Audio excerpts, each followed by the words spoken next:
Guys, in this video, we're drawing Aliens 2, the sequel. That's right, Space Marines, Sigourney Weaver, Xenomorphs. Let's do it.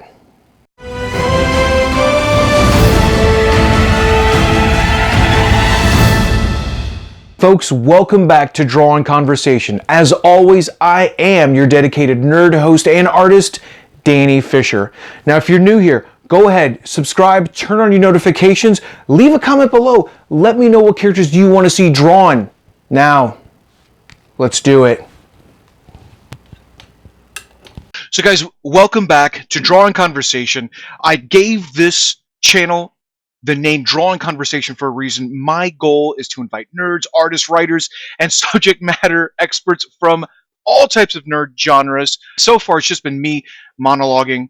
But today I have my first guest, and I'm so thrilled. He is a Marine who served from 2001 to 2009, was deployed in conjunction with Operation Iraqi Freedom and Operation Enduring Freedom. Our bromance started at GameStop over 8 years ago when we were both working for that company. He is a super dad, has 3 amazing kids, 2 cats, a dog, a partridge in a pear tree, all-around solid guy. You can find him at GeekSpot, at GameSpot, 82, all about tabletop, video games, video game reviews, pop culture, nerd stuff, and excited to bring him on, Mr. Gale Galloway. Good morning. How goes it, sir?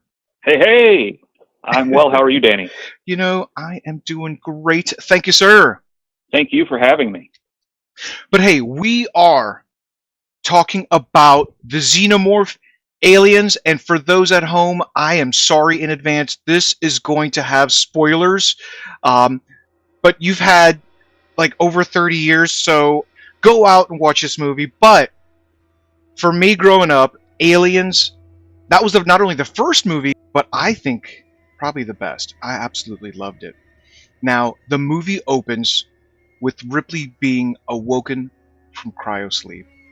And there was nobody better, in my opinion, than Sigourney Weaver, who just played this role so perfectly.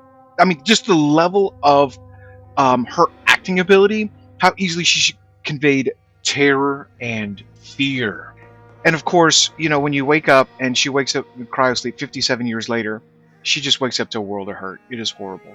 She's smoking. She's not talking. She's not making friends with her shipmates. She just works down in the lower dock area, using the loader, loading cargo back and forth. She just wants to be by herself. Looks like maybe, that scene where she is in her room. Looks like maybe a little bit of alcohol abuse is going on in there as well. Maybe a little bit.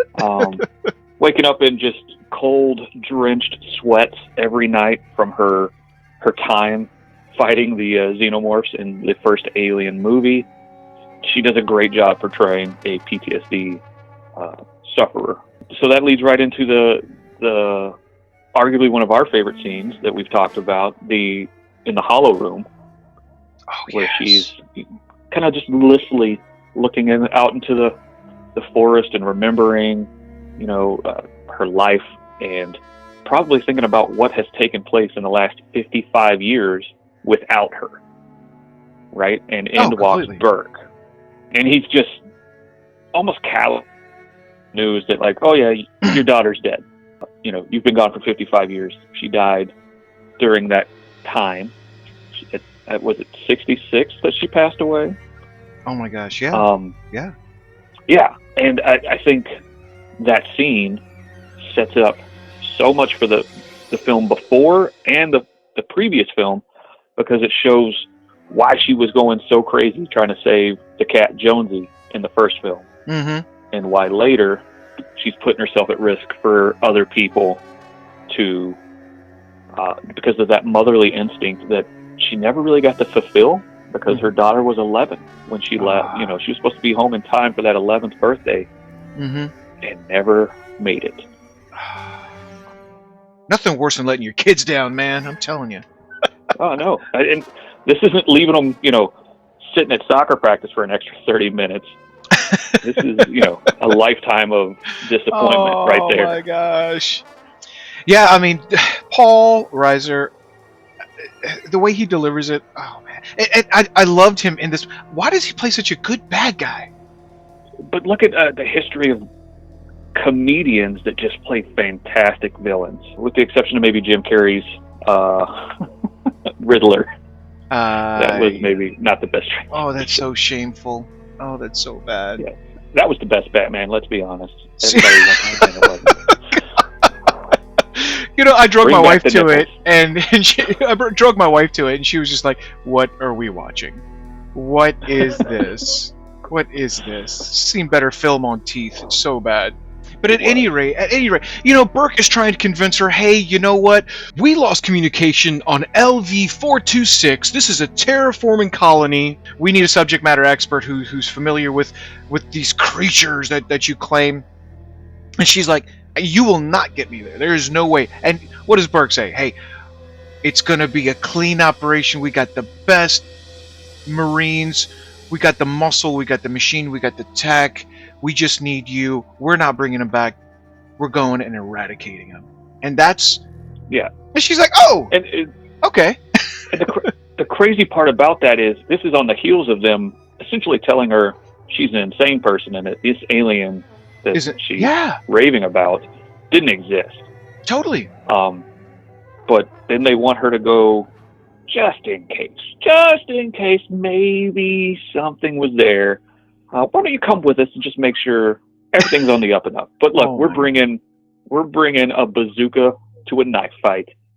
Yes. There's nothing to worry about. These guys are ready for anything. They're ready for anything. And I think she was looking forward to it as a catalyst for her own way to work through that PTSD we just talked about, right? Mm-hmm. Like, you know, maybe I get a chance to step on some face and let go of some of this anger I'm holding on to. Mm-hmm. And this is the moment where we're introduced to the Space Marines, man. They were, I loved the look, how they moved, how they acted. I'm sorry, I'm nerd raging right now because it's so good. But you know, it immediately goes into them waking at cryo sleep on their ship, the Sulaku. Man, such a cool looking ship. Looks like one big space gun. Oh, I love the artistic vision of that. Man, these are just like the ultimate tough guys. I mean, they're so damn cool. It's just awesome. My favorite out of the bunch, and there was, you know, you got Bill Paxton's Hudson sitting up and immediately running his mouth, just like any newly enlisted in any branch. The younger you are, the more of just kind of an ass you are. It seems, and especially to those higher ranks. But my favorite personally was when Sergeant Apone sits up and immediately throws in a cigar. And if I'm correct, I don't think we see him without a cigar in his mouth for the rest of the film. The whole film. He's just so cool. And a little fun fact, he was the only real veteran of the Space Marines. He actually served in the United States Marine Corps, if I'm not mistaken. He served in some military. He just, he owned that. He owned it. He did. And I think thanks to that and the fact that the crew worked with, you know, some military advisors, man, they moved like a military unit. They talked to each other like they were in a military unit. It looked fantastic on film because they put in that work. Speaking of looking good, and I'm not trying to fanboy too much on H.R. Geiger's artwork, but the vision, when they finally actually like hit the ground and they start working their way into the hive, it looks like H.R. Geiger's like art just kind of jumps out and just envelop it. What a beautiful translation of his art. Being an artist, looking at, I always thought I could never reach that level of design, of using light, no real focal points, scary, it's sensual, it's organic, it's metallic, it's geometric, I'm sorry, I'll stop. But I do. And you're right. I mean, when they get to the, and I guess we should have prefaced, you know, they get to the colony and it's eradicated, right? And was it Hudson or Hicks that found the trackers?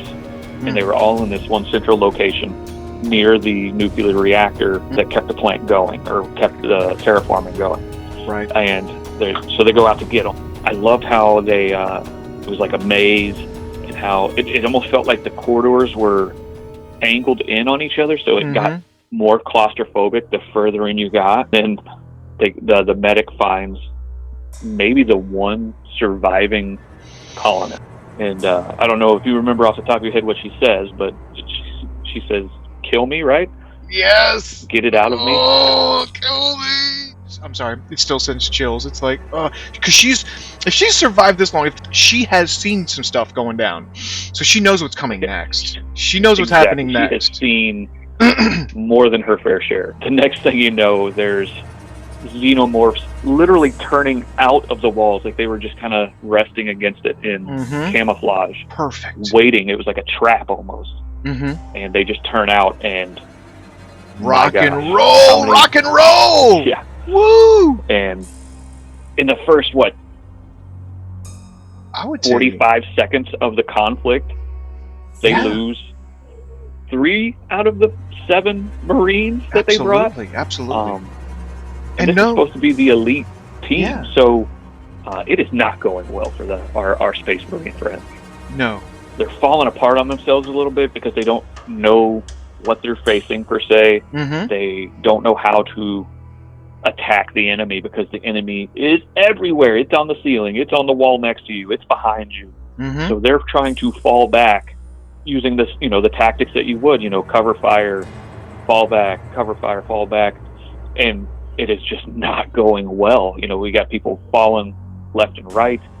You got Drake at the back of it with his machine gun just laying waste, right? Just spraying bullets. Everybody else is getting on the exit vehicle to get the heck out of Dodge. Yep. And right as one of the aliens gets a little too close, he just lays waste to him and gets a face full of acid. Immediate jelly. Right, so Drake's getting a Medal of Honor here. I mean, he did the one thing Marines always want to do. Not that we want to do it, but we are trained to protect our friends, protect our brothers and sisters in arms. And he lays down his life, making sure that everyone else can get out of there in arguably the worst way possible, right? Just a face full of acid. So they lose. They half lose of their bad. Team. That, I would say that's a butt kicking. Yeah, unfortunately. They got spanked. They got their spanking. So they get out, right? And the escape pod or whatever that vehicle is called is banged up because it was literally covered in xenomorphs at one point, and Ripley's just tearing through what's left of the facility, driving through walls, backing into stuff, just destroying it. And luckily she gets them all off, but now the vehicle is inoperable, basically. But they get out, and they call the drop ship that they came in on and said, "Come get us the heck out of here. We're done. We're getting out of here. Come get us."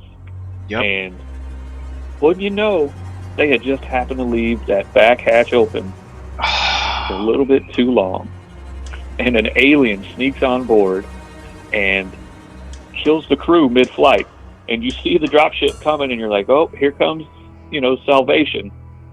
And then it just careens to the right, which leads up to one of the most iconic one-liners from the 80s, which was a completely improvised line. Bill Paxton, "It's game over, man. Game over." He's done. Oh, it's so Private good. Hudson is ready to lay down and accept his fate, I guess, because but when you see that, what hope do you have, man? There's no way to signal the Slaku, right? Oh yeah. The carrier's down. You're locked in the cage with the beast at this point. That's it. Oh my gosh. It is so freaking scary. And it went from, okay, we're just gonna nuke from orbit to,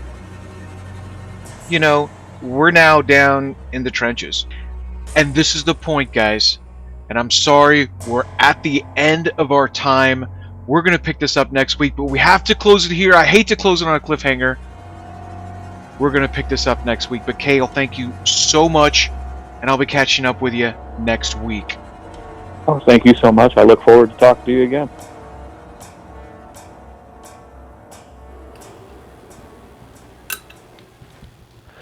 So guys, again, I hate to leave you on a cliffhanger, but instead of making you wait a month, I promise I'm going to get to work hard for you, have the sequel out next Friday. So if you haven't subscribed, go ahead and do so now. Turn on your notifications so you catch next week's episode, and I hope to talk to you again soon.